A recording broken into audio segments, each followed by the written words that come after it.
Hello guys, welcome back to my mini blog. তো আমি এসে গেছি একটা বৃষ্টি সন্ধ্যায়, চা মন করছিল, তাই চা বানিয়ে আমরা খেলাম। তো চা খাওয়ার পর হঠাৎ করে মনে বললো যে অন্য কিছু খাওয়া যাক। বৃষ্টির সন্ধ্যা, মনটা তো একটু খাওয়ার জন্য চুকচুক করে, তাই না?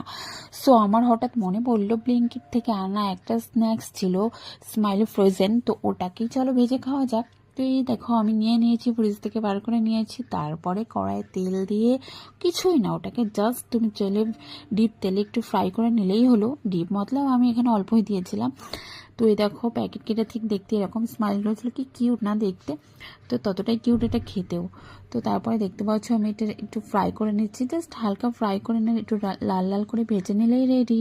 সন্ধ্যেবেলা এরকম মজে একটা স্ন্যাক্স যে পাবে তারই তো খুব ভালো লাগবে, তাই না? আমরাও খুব মজা করে খেয়েছি মিওনিজ অ্যান্ড সস দিয়ে। তো তোমরা এরপর দেখতেই পারবে ফাইনাল লুকটা। তোমরা বুঝতে পারবে যে সত্যি এটা দেখেই বোঝা যাচ্ছে কতটা কিউট। আমি একটু সুন্দর করে সাজিয়েও নিয়েছিলাম এই প্লেটগুলোতে। তো আমরা তো এটা নিয়ে খুবই এনজয় করে খাওয়া দাওয়া করলাম। তো তোমরা এখন কি করছো? সন্ধ্যাবেলাটা এনজয় করছো তো বৃষ্টি? তারপরে আমার হাজব্যান্ড আবার কাঁঠাল, আম এইসবও খেয়েছিল। অ্যাকচুয়ালি আমি এইসব খাইও না, হিমসাগর আমটা একটু ভালো লাগে, বাট এইসব আম আর কাঁঠাল খাই না। তো ওকে, বাই বাই।